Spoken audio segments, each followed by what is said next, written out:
Tune into yourself. This is Conversation 4 with Brenna Bersani. She's an expert in brand, storytelling, and voice. We talk today about how you tune into yourself, how do you hear what's going on inside your mind, and how do you take aligned action to unearth all kinds of possibilities. Hi, Brenna. Hi, Emma. How are you? I'm well. How are you? Welcome to the thread. It's a pleasure to have you. Oh, I'm delighted to be here. I'm going to jump right in and ask you my first question. If I was to give you space to think or talk about anything today, what would it be? Something I've been thinking about quite a lot lately is the, let's see if I can say it in a pithy way, is like the power of kind of tuning in. Yeah. And I guess I'm at a little bit of a crossroads. So I wrapped up quite a long contract where I was working with the same client for most of last year. And now I've just finished another couple of short projects and I'm kind of looking to what's next. And I think it's really easy in these situations. And I've done it before where I kind of get a little bit panicked about just securing the next thing. Like, what can I be working on? How can I kind of keep myself going? I work for myself, obviously, so there's like a financial pressure to that as well. But what's easy to miss in these moments is kind of tuning in to what I feel is right for me now. It might not always be completely aligned with my values or my hopes and dreams. It might sometimes be quite pragmatic, like right now, I just want a bit of stability, or maybe I want more connection with people. But just, I think, taking a beat to really think about what I want right now and tuning into my own strengths and what I need, I think is a really useful thing to do all the time, ideally, but especially when you're at a crossroads and trying to work out what path to take next. I think you're really right about tuning in. I think we don't spend enough time doing it. It's really easy to just keep going, especially when there is that pressure. I have the same. So I work for myself. And so there are times when I'm really busy and times when I'm really quiet and you can't see anything coming.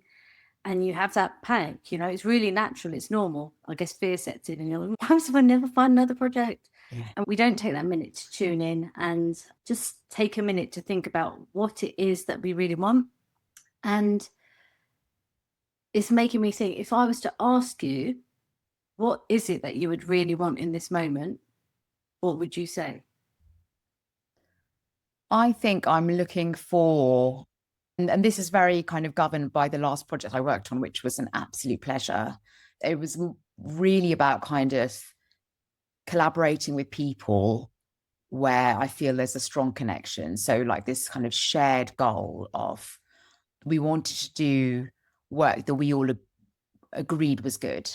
And that's a really subjective word, but we all had a kind of we all talked quite openly about what would look like good for them.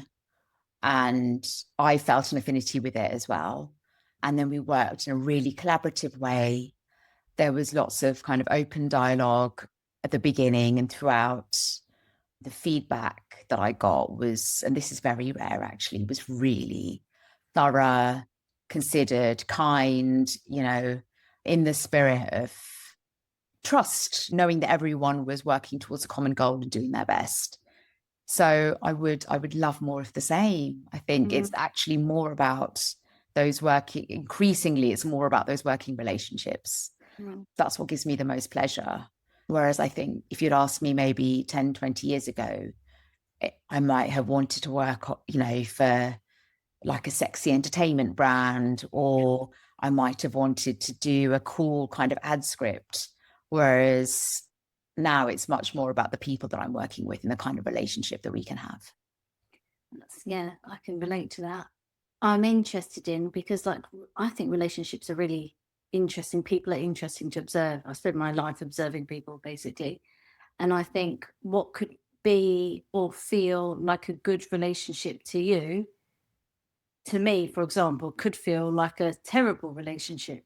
So I'm curious for you, what do you think is the DNA of a good relationship? Like if you were looking for that relationship, or you could build it from scratch, what are the traits that you think would speak to you? I think, first of all, making time to talk like this.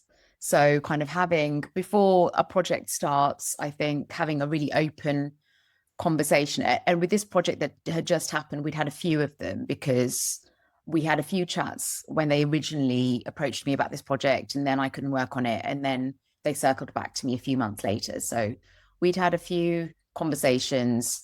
The clients that I was working with were really open about what they'd tried to do when I couldn't work with them and how it hadn't worked. They'd done a lot of self-reflection, I think. Mm. That's really helpful. They knew who they were. They knew how they wanted that conveyed, that it was a brand positioning project. So to be aware of your own business and the people who make that business up and what you offer to your clients and what makes you different from your competitors, or having that clarity and also having tested that.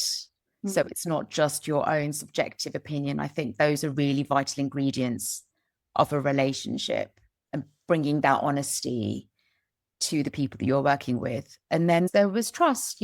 They had obviously had an experience beforehand where it hadn't worked out. So you can understand how easy it would then be to hold the reins more tightly and to almost micromanage. But they didn't do that. They kind of gave me the space and trusted me to kind of go away and create something. And then we shaped it together. And that kind of back and forth, where they felt free to suggest things, wasn't precious about anything that I'd done, and was able to refine it with their input.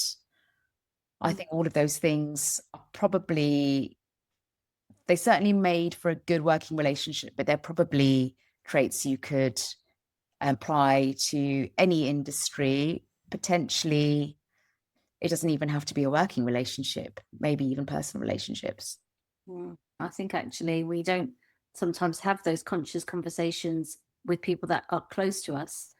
And actually, we make lots of assumptions about what somebody else wants or needs or is thinking. And it creates so much room for miscommunication.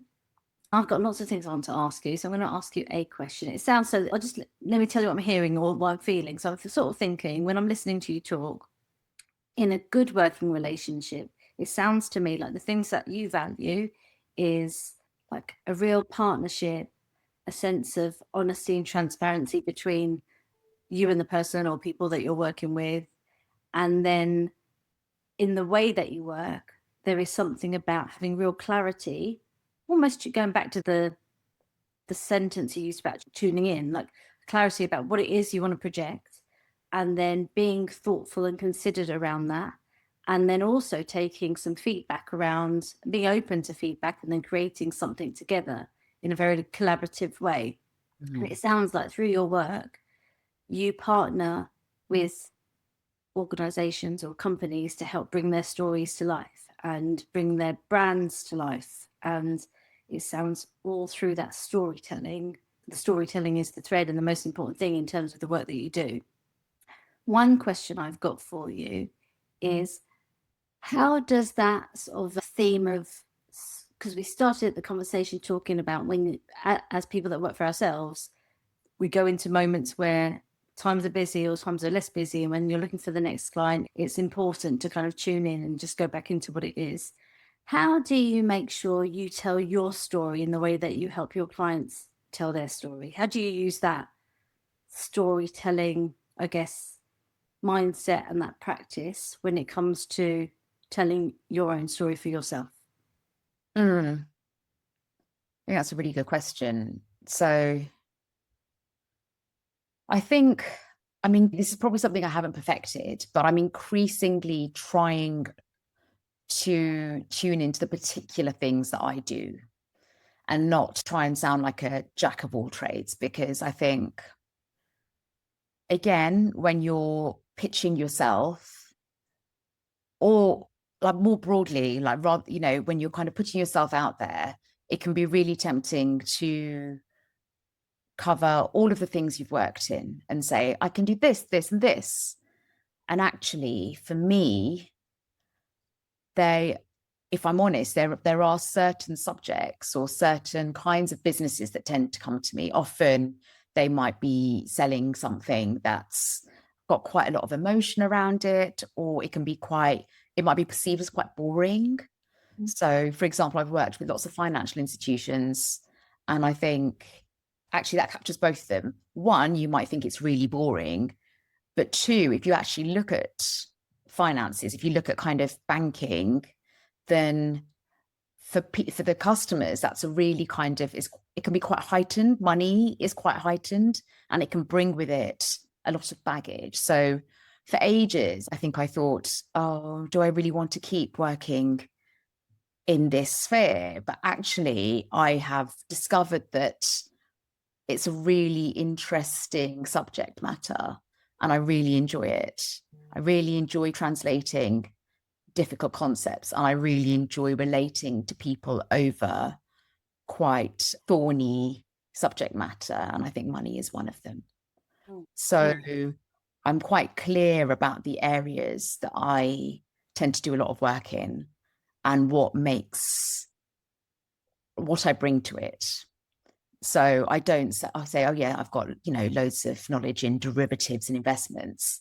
Really, the niche that I have is I can kind of translate complexity into simplicity, and I can talk to your customer kind of in a very individual way and relate to them. So that's one example. Does that answer your question? That really answered my question, because I think you very beautifully articulated a key strength of yours, like in a sentence, very simply, and it was easy for me to understand. And I think people struggle, I think, generally to see their own strengths. I think my question was around, like, how do you tell your story? And I think you showed me how you didn't tell me your story, you showed me how you did it, and you articulated a strength of yours really simply, almost demonstrating the power of knowing your brand, knowing your voice, like basically storytelling in action. It is. Yeah. It's also hard. It's hard when it's your own story, I think. It's harder in a way. I find it harder to do for myself than I do for my clients, 100%, because you kind of have those like niggles of like, am I doing the right thing? Whereas the way I see my clients, I think, well, yes, this is the path they've gone down and that's what they've chosen. And I don't see the anguish that they might have gone through. I think in general, I find it easy to sing the virtues of someone else rather than myself. And I'm sure in your line of work, you see that a lot. In fact, I think every conversation I've had so far, even the conversations that I've had here, I think somewhere, even if it's been off camera, there's been that thread of, I say I do this and I still feel a bit uncomfortable about it. I think we all have that. I just don't think not everybody is open about it. And I definitely agree. It's really easier to see somebody else's strengths and what they bring and everything about them in a very objective way. But when you're doing it for yourself, it's harder, I think, is because you just have a different perspective. It's a bit like if you're watching, I always use this analogy, like if Serena Williams is on the tennis court and she has a coach and the coach is watching her, she's going to know how she felt playing, but he's going to be able to see things that she will never see because she's playing, And so standing on the sidelines and watching somebody else, you just get a different view. And it's almost impossible to get the view of the coach when you're playing because they're standing still and being able to observe in a way that you'll never be able to. So I think anything you can do to get that perspective, whether it's asking, like you could work with a coach, you could be asking friends, you could ask a client for feedback. There's lots of ways to get all those data points to help you start to see and express your value or your strengths or the things that you do make sense to the world. And also using language that isn't just your own, because I think that also helps. One question I have for you, because we keep using the words tuning in. How do you tune in? Are there rituals or processes or anything that you do to tune in to what's on the inside so you can hear it a bit more loudly? What do you do? Yeah, so I do. I mean, they're called morning pages. Don't always do them in the morning. So I call them daily pages.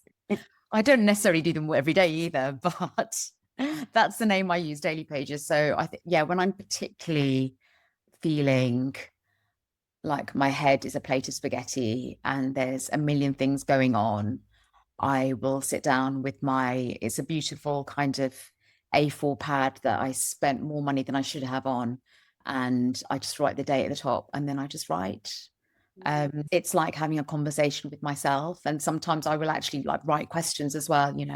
What do I need today? What would lift me out of this fog? I will literally write down those questions, and then the answer almost always is unraveled in the writing that comes. I will often take myself out of the familiar and go somewhere, and that can be a coffee, going for a coffee somewhere else, or working in a cafe, or, it's so cliched, but like a walk is the best thing. Those are some of the key things I do. And then I always make sure I connect with a number of people during the working week, because there have been periods of time where I've just been at my desk 5 days a week with not much break in between, but making sure that I line up a few coffee dates or walks with people. Co-working is something that I'm trying to do more of, as you'll know. I think all of these things can really stop you from getting inside your own head. Yeah, I think that's a lovely tool that you shared. So you must have read Julia Cameron's The Artist's Way. Yeah. I really do. And I was so inspired by it too. I even wrote, so I do the morning pages when I can, and I don't do them every morning. I couldn't even call them daily, but when I feel stuck, I definitely use it. The sort of the artist state concept of trying to fill up your inspiration well, like go out, meet someone. It just does help to change perspective, like literally getting out and talking to somebody else or being in a different environment. Everything seems to shift. I found it so powerful. I did one thing, which I don't know if it was a good idea or not, but I thought I would publish my morning pages. So I do have a section, if you ever look at my website, that says morning pages. I don't know if everybody will know what that is, but then I never kept up with publishing. So there's 3 posts on there, but they're not morning pages. And the other thing I find in there, when I talk about journaling to people, I think the prompts that you can give yourself are powerful. You can ask yourself the thing that you want to shift, whether it's, as you said, like, how do I lift the fog, or what's the most impactful thing I could do today? Whatever it could be, you ask yourself that question. And what I have found sometimes when I do my morning pages is, like, you start by writing like nonsense or what your conscious mind is telling you. And then at some point, I feel like the voice shifts and it isn't my own voice. And it has this quality to it that I recognize every time. But whether it's, I don't know what you would call it, whether it's your guidance or your intuition or whatever people might want to call that, it's usually quite old English tradition. It's really weird. But I solve problems in a way that, like, I could be thinking about it for days, staring at a screen for days, but actually sometimes writing it in 10 minutes, you've solved a problem that you've been sitting on for 3 weeks. So thank you for sharing. And if anybody wants to explore The Artist's Way, it's an amazing book, I think. It really is. And actually, I kind of, it's like 10 chapters and you're supposed to do 1 each week. They're really, exercises throughout The Artist's Way are really interesting. They kind of force you to revisit your childhood and some like long held preconceptions you have about yourself. It's wonderful. I agree. I think it's such a worthwhile thing to do, whether or not you think of yourself as creative, actually. Yeah. It's a nice way to bring the idea of creativity into your life. Yeah, I think it unleashes people's creativity. I know, like, once I'd done it, I remember giving the book. I think I gave it to my sister-in-law, I think I gave it to my husband, anybody that would talk to me about anything and they felt stuck. It was just a really nice, it was almost having a companion by your side to help you. And it builds really nicely to install some sort of practices that help you feel more creative, but also in a very clever way, it gets you to examine your own core beliefs and the things that are limiting you in some way and move through it. It's quite hard to do. Yeah. And I really love what you said about kind of this guide starts to almost take over your voice, because I think that sounds really positive to me, because I've got the flip side. I've given my inner critic a name. Yeah. I can kind of tell when she's piping up, and I can then, like, tell her to pipe down. And I know that she's just trying to kind of sabotage me. But I really like the idea of you having someone a bit more positive inside you. Yeah, I mean, like, I've done this exercise with people before where what you say, you personify your inner critic. You can draw them. I think mine was called Cherry or something. I think I read The Chimp Paradox, and then Cherry the chimp was the most creative I got at the time. But Cherry, so I would draw her, and I could, whenever I heard the voice, and I could hear it was quite critical, quite judgy. It was awful. She was nuts. She was terrible, but I could hear it, and I used to have a doodle of that on my laptop. So when I could hear the thought, it's almost I could see it and put cross through it, and like it'd be like you cancel the thought.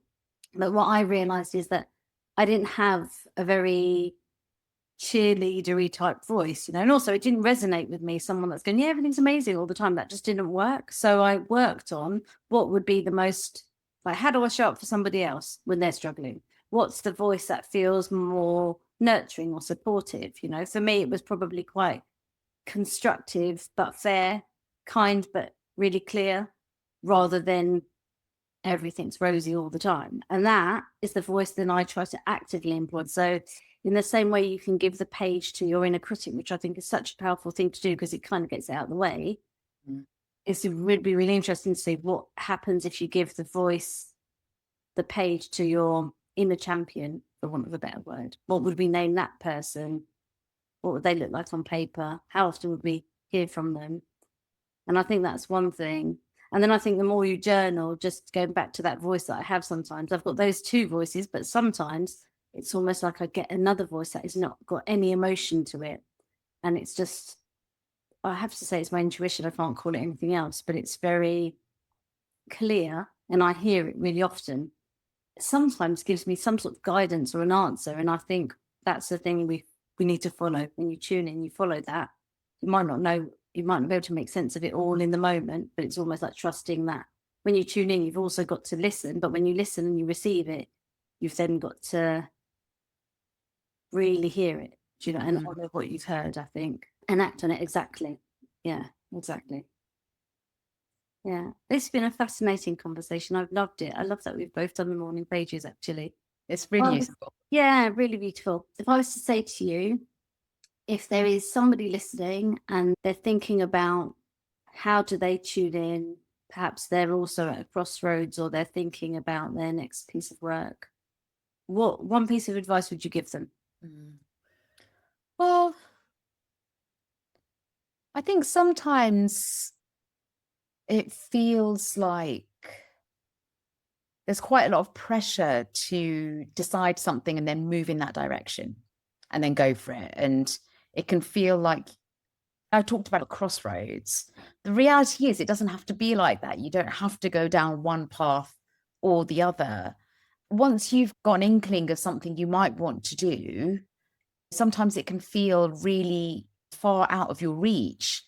You could just try and take one or two steps towards it. If you think, oh, I'd love to work in a certain field, and you think about all the people you know, if there's someone who is already working in that field, you can have a chat with them and talk to them about what you want to do. And it may not get you all the way there to where your ultimate goal is, but it's a step in the direction. And you've put something out there and they will then take that away. I find that most people want to help others where they can. They will take that away and potentially have a conversation about you to someone or think of you when another project comes up. So you don't have to do it all in one day. If there's two or three things you like the look of, then you can have two or three chats with people in those respective fields or who might know a bit more than you do about it. And those are all really kind of worthwhile and valid first steps. But yeah, don't think you have to have the full solution or the whole roadmap or completely nail every aspect of it straight away. Just take those gentle first steps and the path will kind of unfold to you. It's not really just for you to figure out on your own. Yeah, I love that. I think we put a lot of pressure on figuring it all out by ourselves. And actually, the small steps that you take and where you're, I guess, taking aligned action, it will unfold naturally, and you can't control that. But it's almost being open to it. Yeah. Thank you so much. I loved our conversation. Me too. Thank you. It was really good, so I really appreciate it. Thank Thanks, you. Emma. Bye.